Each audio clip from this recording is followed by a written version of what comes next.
ನಮಸ್ಕಾರ. ನಾನು doctor Manjunath Korosi, consultant endocrinologist, KLE hospital, Prabhakar Kore, Belagavi. ಇವತ್ತು ಒಂದು ವಿಶ್ವ ಥೈರಾಯ್ಡ್ ದಿನಾಚರಣೆ ಅಂಗವಾಗಿ ಥೈರಾಯ್ಡ್ ಬಗ್ಗೆ ಕೆಲವೊಂದು ಅಂಶಗಳನ್ನು ಹಂಚಿಕೊಳ್ಳೋಣ. ನಾನಿವತ್ತು ಮೇನ್ಲಿ ಥೈರಾಯ್ಡ್ ಚಿಕ್ಕ ಮಕ್ಕಳಲ್ಲಿ ಕಂಡು ಬರುವಂತ ಥೈರಾಯ್ಡ್ ಬಗ್ಗೆ ಮಾತಾಡಲು ಇಷ್ಟಪಡ್ತೀನಿ.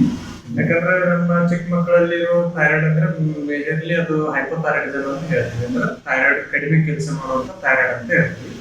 ಆ ಹೈಪೋಥೈರಾಯ್ಡಿಸಮ್ ಎಷ್ಟರಲ್ಲಿ ಕಂಡು ಬರುತ್ತೆ, ಅದ್ರ ಬಗ್ಗೆ ಅದರ ಟ್ರೀಟ್ಮೆಂಟ್ ಏನು, ಅದ್ರ ಬಗ್ಗೆ ನಾವು ಇವತ್ತು ತಿಳ್ಕೊಳ್ಳೋಣ. ಅದು ಒಂದು ಹುಟ್ಟಿದ ತಕ್ಷಣ ಬರುವಂತ ಥೈರಾಯ್ಡ್, ಅದನ್ನ ಕಂಜನೈಟಲ್ ಹೈಪೋಥೈರಾಯ್ಡಿಸಮ್ ಅಂತ ಕರಿತೀವಿ. ಸೊ ಅದನ್ನ ನಾವು ಹುಟ್ಟಿದ ತಕ್ಷಣ ಥೈರಾಯ್ಡ್ ಟೆಸ್ಟಿಂಗ್ ಮಾಡೋದು, ಬೇಬಿಯಲ್ಲಿ ಥೈರಾಯ್ಡ್ ಟೆಸ್ಟಿಂಗ್ ಮಾಡೋದ್ರಿಂದ ನಮ್ಗೆ ಕಂಡು ಬರುತ್ತೆ.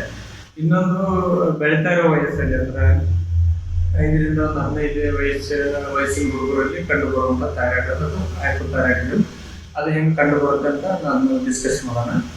ಯಾವ ತರ ಸಿಂಪ್ಟಮ್ಸ್ ಅಂದ್ರೆ ಯಾವ ತರ ಅದು ಕಂಡು ಬರುತ್ತೆ ಅಂತ ನೋಡೋದಾದ್ರೆ, ಹುಟ್ಟಿದ ತಕ್ಷಣ ಮಕ್ಕಳಲ್ಲಿ ಜಾಂಡಿಸ್ ಅಂತ ಇರ್ಬೋದು, ಅಥವಾ ನಾವು ಕಾಮನೆ ಅಂತ ಏನ್ ಹೇಳ್ತೀವಿ, ಹುಟ್ಟಿದ ತಕ್ಷಣ ಹುಡುಗರಲ್ಲಿ ಜಾಸ್ತಿ ಕಂಡು ಬರ್ತಾ ಇದ್ರೆ ಅದು ಥೈರಾಯ್ಡಿಸಮ್ ಕಂಡು ಬರ್ಬೋದು ಅಂತ ಹೇಳ್ಬೋದು.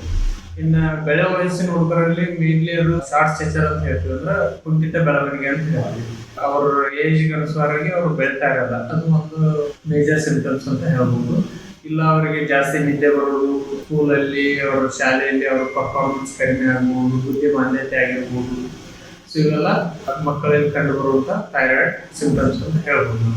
ನೆಕ್ಸ್ಟ್ ಏನಂದ್ರೆ ಅವ್ರು ಯಾರ್ಯಾರಿಗೆ ನಾವು ಟೆಸ್ಟ್ ಮಾಡಿಸ್ಬೇಕು, ಎಲ್ಲ ಹುಡುಗರಿಗೂ ನಾವು ಥೈರಾಯ್ಡ್ ಟೆಸ್ಟ್ ಮಾಡಿಸ್ಬೇಕಾ ಅಥವಾ ಕೆಲವೊಬ್ಬರಿಗೆ ಅಷ್ಟೇ ಮಾಡಿಸ್ಬೇಕಾ ಅಂತ ತಿಳಿಸ್ಕೊಳ್ಳೋಣ.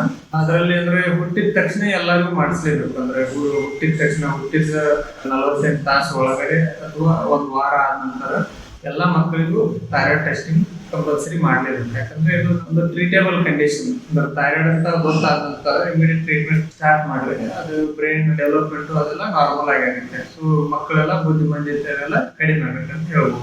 ಸೊ ಎಲ್ಲ ಹುಟ್ಟಿದ ಮಕ್ಕಳಿಗೆ ಥೈರಾಯ್ಡ್ ಟೆಸ್ಟಿಂಗ್ ಮಾಡೋದು ಬಹಳ ಇಂಪಾರ್ಟೆಂಟ್. ಕೇಳಿ ಟೆಸ್ಟ್ ಮಾಡಿಸ್ಕೊಂಡ್ರು ಒಳ್ಳೇದು. ಅಂದ್ರೆ ಟೆಸ್ಟ್ ಮಾಡಿ ಆ ರಿಪೋರ್ಟ್ಸ್ ಮೇಲೆ ನಾವು ಟ್ರೀಟ್ಮೆಂಟ್ ಮಾಡ್ಬೇಕಾ ಬಿಡ್ಬೇಕಾ ಅನ್ನೋದು ಡಿಸೈಡ್ ಮಾಡ್ಬೋದು.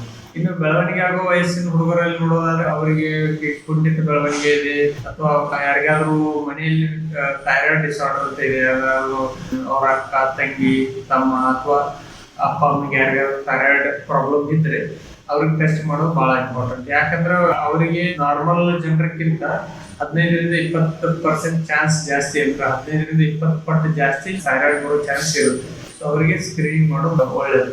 ಅಂತವ್ರಿಗೆ ಅಂದ್ರೆ 5 ವರ್ಷದಿಂದ ನಾವು ಪ್ರತಿ ವರ್ಷ ಥೈರಾಯ್ಡ್ ಟೆಸ್ಟಿಂಗ್ ಮಾಡ್ಕೊಂಡು ಹೋಗ್ಬೋದು. ಜಸ್ಟ್ TSH ಮಾಡೋದು ಸಾಕು. ಸೊ ಅದರಿಂದ ನಾವು ಅವರಿಗೆ ಬೇಗನೆ ಕಂಡುಹಿಡಿಯಬಹುದು. ಬೇಗನೆ ಕಂಡುಹಿಡಿದು ಮತ್ತು ಅದರ ಅಪ್ರೋಪ್ರಿಯೇಟ್ ನಾವು ಟ್ರೀಟ್ಮೆಂಟ್ ಮಾಡೋದ್ರಿಂದ ಮುಂದೆ ಆಗಬಹುದಂತಹ ತೊಂದರೆಗಳನ್ನ ನಾವು ತಡೆಗಟ್ಟಬಹುದು. ಸೊ ಟ್ರೀಟ್ಮೆಂಟ್ ಇಲ್ಲಿ ಚಿಕ್ಕ ಮಕ್ಕಳಲ್ಲಿ ಬರೋ ಥೈರಾಯ್ಡ್ಗೆ ಟ್ರೀಟ್ಮೆಂಟ್ ಅಂತ ಬಂದ್ರೆ ಅದು ಬಹಳ ಸುಲಭ. ಅಂದ್ರೆ ಅದರಲ್ಲಿ ಬಹಳ ಕಾಂಪ್ಲಿಕೇಟೆಡ್ 10 ಗುಳಿಗೆ 20 ಗುಳಿಗೆ ಆ ಥರ ಏನಿಲ್ಲ. ಬರೀ ಒಂದು ಥೈರಾಕ್ಸಿನ್ ಅಂತ ಒಂದು ಮಾತ್ರೆ ಇರುತ್ತೆ.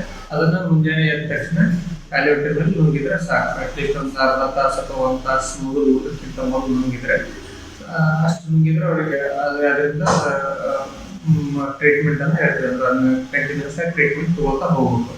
ಕೆಲವೊಂದು ಪೇಷಂಟ್ಸ್ ಡೌಟ್, ಎಷ್ಟು ದಿವಸ ತಗೊಳ್ಳೋದು, ಬೆಳವಣಿಗೆ ನಿಂತ ತಕ್ಷಣ ಅವರು ಟ್ಯಾಬ್ಲೆಟ್ ಸ್ಟಾಪ್ ಮಾಡೋದು, ಆ ಥರ ಇದನ್ನ ಲೈಫ್ ಲಾಂಗ್ ತಗೋಬೇಕು. ಅಂದ್ರೆ ಜೀವನ ಪರ್ಯಂತ ಈ ಟ್ರೀಟ್ಮೆಂಟ್ ನ ತಗೋತಾ ಹೋಗ್ಬೇಕು. ಯಾವುದೇ ಹೆದರಿಕೆ ಇಲ್ಲ. ಈ ಟ್ಯಾಬ್ಲೆಟ್ಸ್ ಇಂದ ಅವ್ರಿಗೆ ಯಾವುದೇ ತರಹದ ಸೈಡ್ ಎಫೆಕ್ಟ್ಸ್ ಆಗಂಗಿಲ್ಲ. ಕಿಡ್ನಿ, ಲಿವರ್, ಹಾರ್ಟ್ ಇವೆಲ್ಲ ಇದ್ರ ಮೇಲೆ ಟ್ಯಾಬ್ಲೆಟ್ಸ್ ಸೇಫ್ ಆಗಿರುತ್ತೆ. ಯಾಕಂದ್ರೆ ಇದೊಂದು ಥೈರಾಕ್ಸಿನ್ ಅನ್ನೋದು ಒಂದು ಅಮೈನೋ ಆಸಿಡ್ ಅಂತ ಹೇಳ್ತೀವಿ. ನಮ್ಮ ಆಹಾರ ಪದಾರ್ಥವನ್ನು ಕಂಡುಬರುವಂತ ಒಂದು ಅಂಶ. ಅದರಿಂದ ಯಾವುದೇ ದುಷ್ಪರಿಣಾಮಗಳು ಯಾವುದೇ ಆಗೋದಿಲ್ಲ. ಇದರಿಂದ ಕರೆಕ್ಟ್ ಆಗಿ ಟ್ರೀಟ್ಮೆಂಟ್ ತಗೊಳ್ಳೋದ್ರಿಂದ ಅವ್ರ ಬುದ್ಧಿ ಕರೆಕ್ಟ್ ಆಗಿ ಡೆವಲಪ್ಮೆಂಟ್ ಆಗುತ್ತೆ, ಅವ್ರ ಹೈಟ್, ಅವ್ರ ಬೆಳವಣಿಗೆ ಕರೆಕ್ಟ್ ಆಗಿ ಆಗುತ್ತೆ. ಸೊ ಎಲ್ಲಾನು ಪ್ರಾಬ್ಲಮ್ಸ್ ನಾವು ತಡೆಗಟ್ಟಬಹುದು.